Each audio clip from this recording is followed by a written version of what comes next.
I'm Phil Svitek, 360 Creative Coach, and welcome to my vlog, where it's both my mission and my pleasure to highlight my creative journey in hopes of inspiring you as well as giving you specific takeaways to make your creative journey a little bit easier. Now, before I fully get into things, I would like to take the opportunity to invite you to subscribe if you haven't already. That way you get all the various lessons and episodes that I put out right when I put them out. Thank you if you just did, and thank you if you already were. It truly does mean a lot to me, as I hope it does to you. And now, let's get into it, right? So, I'm officially back from my hiatus. Yes, it's been a couple of weeks since I last posted anything, and the reason for that was because I was filming a feature film. Not only was I doing that, but I was filming it in Colombia. And if you've heard the past vlogs that I've done, you heard the build-up towards that, the pre-production side. And in this episode, I'm going to talk about the bird's eye view of that experience without, divulging too many details because that would reveal plot and stuff like that. I'm also going to talk about other things that have been going on as well. So, first off, what an experience, right? To get to go to another country and film a movie, right? In a lot of ways, for me, I equate it to like a sports team, in the sense that we were the away team, right? So whenever sports events happen, there's a home team and there's an away team generally. And the home team has an advantage. They're playing in front of their crowd, they know the stadium, they know the field and so forth. They don't have to stay in hotels and, they have their homes to go back to and so forth, right? It's a short distance away.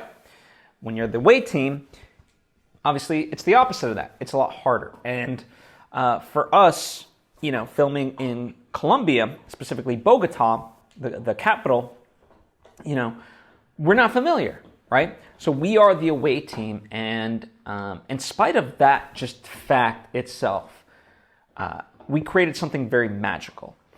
It was 12 days of filming. Now, we pretty much, what they call, made every single day, right? So meaning what you intended to shoot, you ended up filming. So we pretty much did that with the exception of one day. There was just one day that it was, we call it the no good, horrible, terrible, horrendous, bad day. Something like that, right? Basically just nothing was working for us despite everyone's best efforts. And so we made a choice to okay, let's just get what we can and need, and the rest we'll film back in LA. And so that's kind of the overall status of things, right? We filmed pretty much, I would say, 90-95% of the movie, and just the last little bits, a couple pages left that we need to film, and we will do that after the Thanksgiving break, maybe in the new year, something like that, But overall, very, very great experience. People ask me, what was my favorite set or scene to film? And the reason I have trouble answering that is because, we literally used Bogota as our playground, and we filmed such amazing scenes. There's very intimate scenes, there's very expansive scenes, and we just captured so much, right? And I can't wait to put it all together, and, this is our love letter to Colombia. But don't worry, it's not just, a travel vlog. There is, of course, a story, and I'm grateful for, our cast and crew for being able to work this sort of magic, right? Because it's no small task. Doing this, right? That's why I made the analogy about being the away team. It's tall order, right? And it becomes a lot more taller when you have a limited budget and a small crew and cast.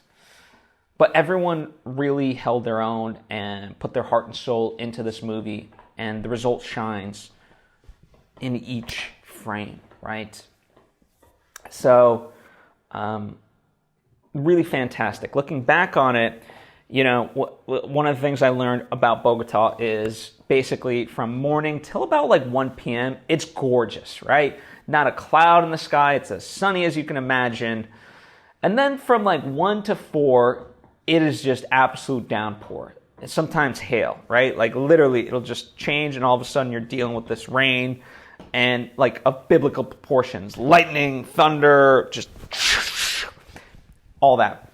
And then it clears up and you wouldn't really know that it rained necessarily, except for the fact that it's chilly. It's cold, right? So that seems to be the weather pattern of Bogota. And it's, again, like, as much as, like, the film gods really smiled upon us because while we didn't finish the movie, we really got what we needed to. And, the moments where, like, we always got just enough of, like, okay, if we were at a certain location and we needed X, Y, and Z, we got exactly X, Y, and Z before it started raining, and so it was just incredible, right? Looking back on it, we obviously, I talked about this before about like not having like an official budget. It's just like, we spend what we need to spend. We're going to try to be as frugal as possible, but without sacrificing the end result. In the end, transportation was the costliest. Like, now Uber, right? We were able to Uber a lot of places, and Uber was pretty much dirt cheap, and I wish we were able to utilize Uber a lot more. However, even with our small cast and crew, we still needed van transportation, and the only way to have done that was to go through a service and stuff like that, or at least, to make it reliable. And that's where a lot of the money we ended up using went towards. And, we planned a certain amount of days to use the van, and as things kind of kept ramping up, it just was like, you know what, it's just more convenient. Let's get the van. I know it's money. Let's just do it, and so forth, right? So all in all, I would say transportation ended up being the costliest factor to all of this, which also includes flights, right? We had to check in more luggage than anticipated. We had to check in. We had to pay for overages, meaning you're allotted a certain amount of weight for the checked bags, and we were over that. Not only that, like they weighed our carry-ons going there, and so we had to part of the reason why we had to check in more bags than anticipated was because we had to take stuff out of our check-in bags and put it into our checked bags and so forth. So that in itself was a process of just getting everyone there and so forth. Not just because of the airline, and not that anyone was doing anything bad. It's just the situation, right, of what it was. But in hindsight, the things that I would look back upon, number one, I would have scouted the locations in advance. And, I was trying to conserve some money by not flying myself out in advance and really, spending time there. But in the grand scheme of things, it wouldn't have, a couple $100 wouldn't have made that much of a difference in terms of the budget, but, would have helped towards the production of the film. Now, that's not to say, again, these aren't like negatives of anything. It's just, it's good to kind of keep things in mind moving forward, right? The lessons that you learned. That's, after all, the only reason to really go back into the past is so you can use it for the present and the future. So that would be one, is just really going in and location scouting, myself and really seeing it from the ground perspective and so forth, right? And not being stingy with the budget on that. The other thing, I think, we had intense rehearsals leading up to this, for we did rehearsals for months leading into this, and the actors were very well prepared for everything. But I think one thing I would have done is, and I want to do this moving forward on any film that I do, is annotate the script for each actor on a scene-by-scene level. So that way, they understand, even if I'm not there to deliver notes on a specific at a specific moment, they can always just reference that of like, okay, what's the subtext of this line, emotionally where I'm at, what do I need to change or something like that. And, something like that, I think would have been a tall order to do before this filming, but maybe, I thought of it because towards the tail end, I was like, you know what? As part of you send what's called a call sheet, meaning the night before filming on a particular day, you get a call sheet and it shows you what you're going to be doing for that day, right? And as part of that call sheet, I thought it'd be nice that I include these things, these notes for the actors, so they know of, and they can mentally prepare for the next day. So scene by scene, what, the stuff that we're going to be filming, what it is that I'm looking for, right? So they can do the preparation, and when we show up on set, it's just minor adjustments. And really, ultimately, that's kind of what we did, right? Through all the rehearsals that we've done, we were doing the majority of the work.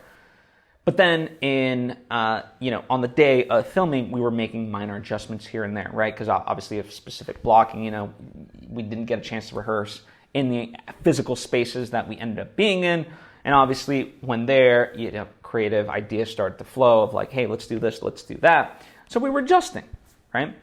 And I think this would have been another tool in the arsenal, if you will, of how to really do that.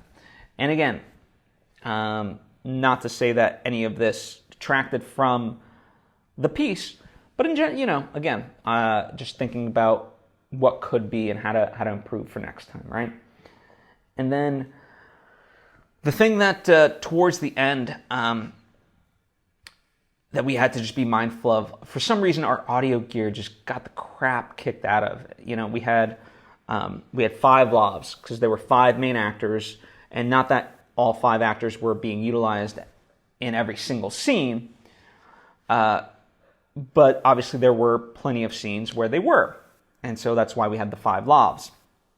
And for whatever reason, just with the interference of electrical wires in Bogota, the radio signals and so forth, our lavs just got the crap kicked out of them, not physically, but just for whatever reason, they took a beating. And so we literally had to kind of start to utilize, okay, if we're filming a wide shot, let's say, with all 5 people, let's kind of scatter the lavs so that way, another person's being picked up on X, Y, and Z lav. And then when we went on for close-ups, that those people would have the lavs and the rest. Obviously, they're not on camera, so they didn't need them. So all in all, I think I'm going to, moving forward, try to really invest in just even better audio equipment, right? So that way we can avoid that. The saving grace, we made it work, and we got beautiful audio thanks to Edgar, who's, our sound recordist. He really... and he's very nitpicky, right? So there was times he was like, oh, I don't know if we got it. And then at night I'd be listening to the audio. I'm like, this is the cleanest audio we've ever recorded in my life. What do you, so there's that. And I think another thing that really benefited us in terms of the audio is we, towards the tail end of pre-production, Jonathan brought up the notion of, Jonathan Moulton, of getting shotgun mics for the cameras themselves. And I ended up getting these Rode shotgun mics that were very well reviewed, and they were just, honestly, they were fantastic. So between the lavs and those shotgun mics, we have really gorgeous audio to be able to work with. So that's just very exciting in itself, because oftentimes novice filmmakers, they'll film the movie and they'll get great images, but it sounds like crap, and that really then is a huge deterrent, right? It separates a great movie from just okay, it looks good, but it's like, audiences, the general audiences, they don't necessarily care how well it looks, but if it sounds like crap, they will notice, right? That tends to be a general thing. And so the fact that we got great audio is a huge, huge thing for us, right?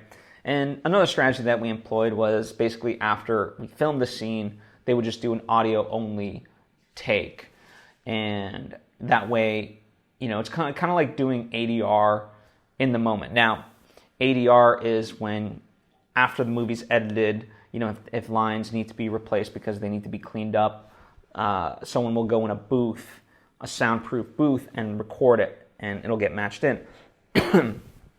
And so the problem with that, though, it sounds hollow, and you have to recreate the sound space of the actual live environment that the scene is supposed to take place in. And so while it's not, the timing of things can be a little bit off, doing it this way, it gives you a much more realistic version of that. And with today's technology, it's a lot easier. You can actually time it pretty well and adjust, for the speech pattern of the actual video take.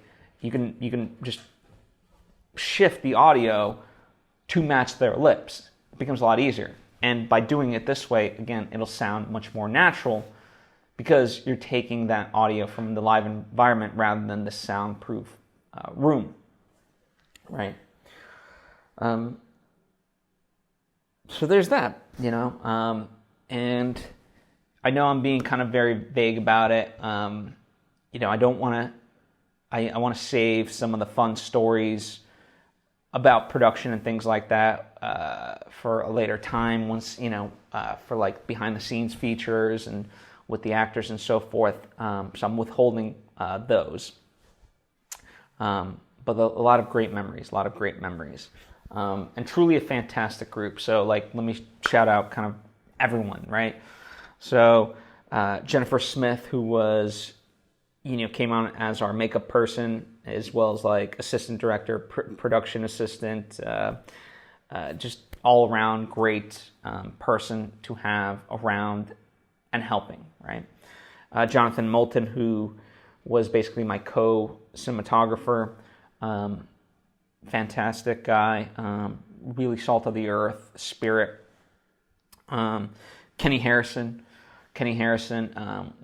he asked to be involved in this film, and I'm so grateful that he was. He was just organized to the T, made sure things ran smooth, and so I can focus on the creative side. And if things need to get done, I would just tell him hey, can you handle this? And he'd be like, yep, got it, and he did. Then of course there's Edgar and Lena. So Edgar Cortez and his wife Lena, who they were my local people that I knew, and they were my eyes and ears, and they were essentially our tour guides, and they were just amazing. Loved the experience, made it so wonderful for all of us involved. Everyone grew to love them. Just fantastic human beings, and it was great. For me, it was actually the first time I got to meet them in person. We've done video calls, and I've known them for a lot of, at this point, maybe 2-3 years, but I never met them in real life. So I got a chance to actually meet them in real life, so that was fantastic. Then there was their friend Willie. He was basically our bodyguard / security, and just amazing guy. Took no shit from anybody. So yeah, really, really great. And then of course you had the 5 people involved, for the 5 actors, right? And not only were they actors, but each of them really took a producing role. They made a lot of things happen. So of course you had Sarah Stretton, you had Krista McLaughlin, Andrew Guy, Veronica Pierdita, and Khalil Abdelrahim. An amazing group of people that in spite of being tasked with a lot, they really delivered ultimately on screen as performers. And so I'm grateful for them. So yeah, all in all, next steps are we're we're going to finish out the movie, just a couple of pages left of script to film. So sometime in December, sometime in the new year, we're going to get that done. And, for me, it's one of those things. I, with the holidays and things like that, want people to enjoy time off. But yes, there is this certain amount of anxiety, like just getting it in, wrapped up. Because, I'm fearful that people will move on with their lives. And not that they would ultimately, like everyone's just already so invested in this project that we would make it work. But, as time goes by, life takes over and other things, projects come up. And so, just from that perspective, it's just easier for everybody if like, okay, let's commit to, finishing this out. And then I can do my thing of editing and getting over the post-production finish line, right? Once everything's there. The other thing that, when we were there, one of the things I focused on was obviously getting everything done that we need to with the actors. A lot of times people were like, oh, do you want some B-roll of X, Y, and Z? And it was like, it would be nice if we can get it, but let's focus on what we need to get with the actors, because if it's slowing down that, let's not get the B-roll. And B-roll is just, footage of, let's say, the city or just, certain things, right, that you see, like in, let's say, a montage or something like that. And the reason why I made this call, because obviously, for me, it's like I can hop on a plane anytime and get, some footage of whatever building that I needed to during sunrise, right? But I can't get the actors necessarily, right? That becomes a lot harder. And so it was like, let's get what we need with the actors. Let's film them out. And if we get some B-roll along the way, great. But that's not the focus, because I know I can get that at any point in time. So, that was a kind of mentality of stuff. And, I'm just really excited by it. And like I said, I'm going to be sharing a lot more into the, deeper stuff, if you will, as time goes by. But right now, to share them would be spoilers, and I don't want to do that.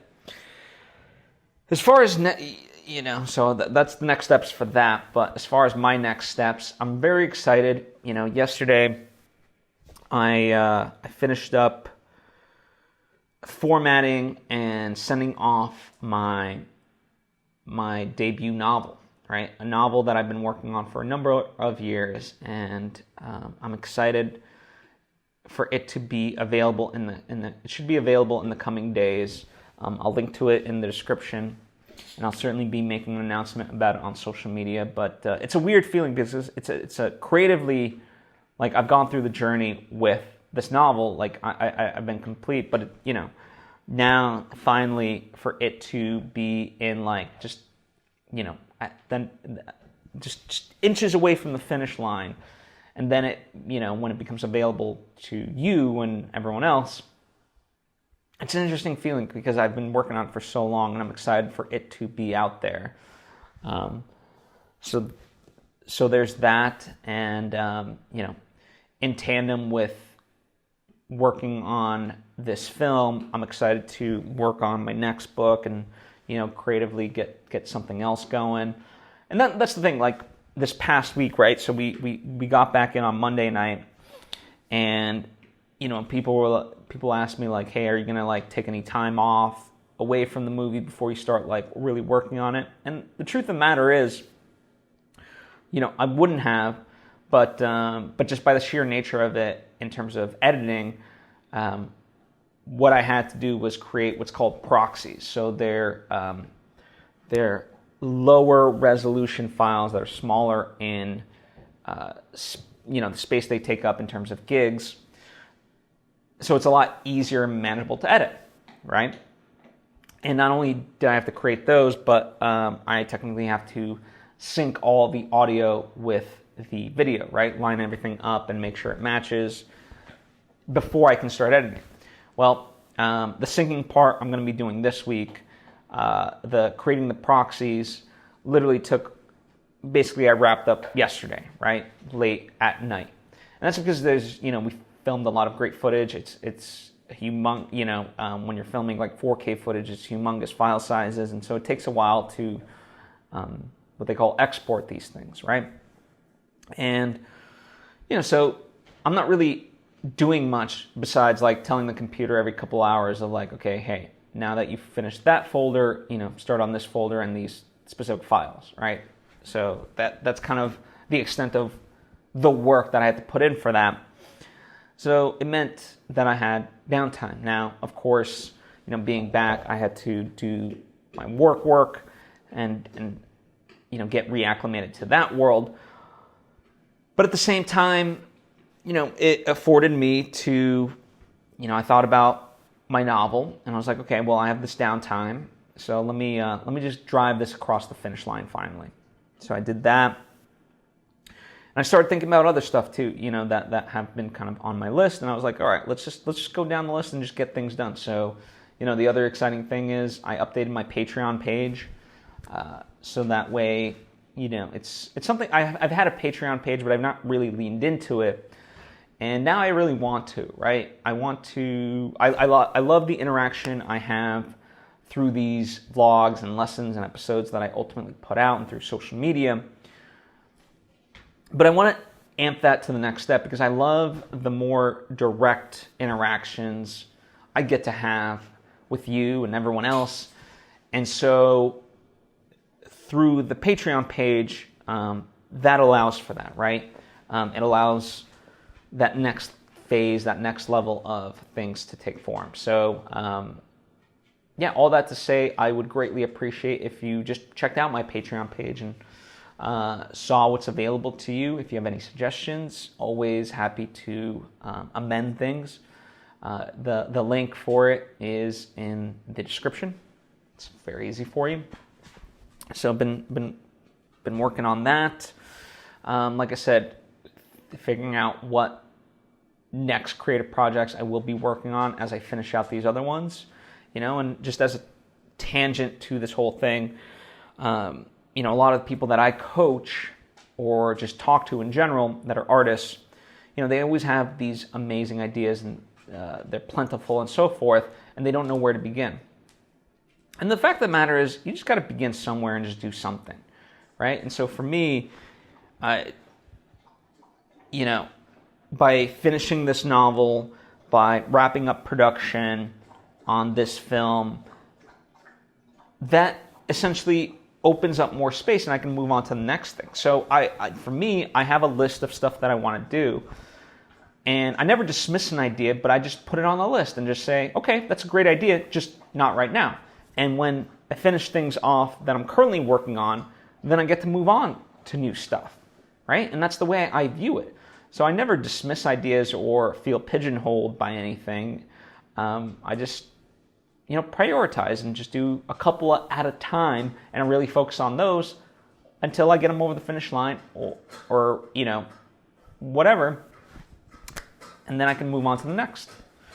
So that's exciting, right? So I'll be doing that. The other thing, I'm someone who loves movies, and there was a lot of movies that came out, so I was like catching up on movies. I saw Spencer, I saw House of Gucci, I saw Ghostbusters, Afterlife. Then at home I saw The Harder They Fall, and a couple of other movies that I wanted to catch up. So yeah, just kind of getting reacclimated into life, and also had a board meeting through the Financially Fit Foundation, which is a nonprofit organization aimed towards teaching people how to save and spend in alignment with their values, not their ego, right? So how to and in an effortless way, right?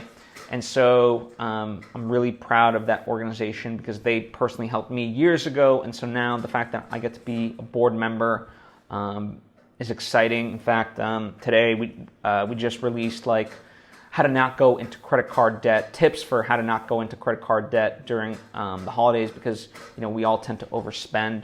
So I'll link to that video as well because I think it's a very beneficial video. And I'm very proud of the work that the foundation is doing and that I get to be a part of. So a lot of stuff, exciting stuff on the horizon in terms of what I'm doing. So I'll keep you abreast. It's just tremendous. Like, I'll probably do a more official like year in review of everything that I've gotten a chance to do. But when you kind of just adopt the philosophy of no hurry, no pause, which is one of the very first episodes I pretty much did, you start to look back at what you created, and I look back at this year, and like, it's just incredible all the things that I've gotten to do and continue to get to do. And never do I feel exhausted. I'm not about the hustle culture, but I am about just creating amazing stuff. And I told people during the film shoot, Colombia is great and I want to experience it, and that's why I wrote in all the various scenes. But my first priority for me is always the art, because I've been blessed with so many great experiences.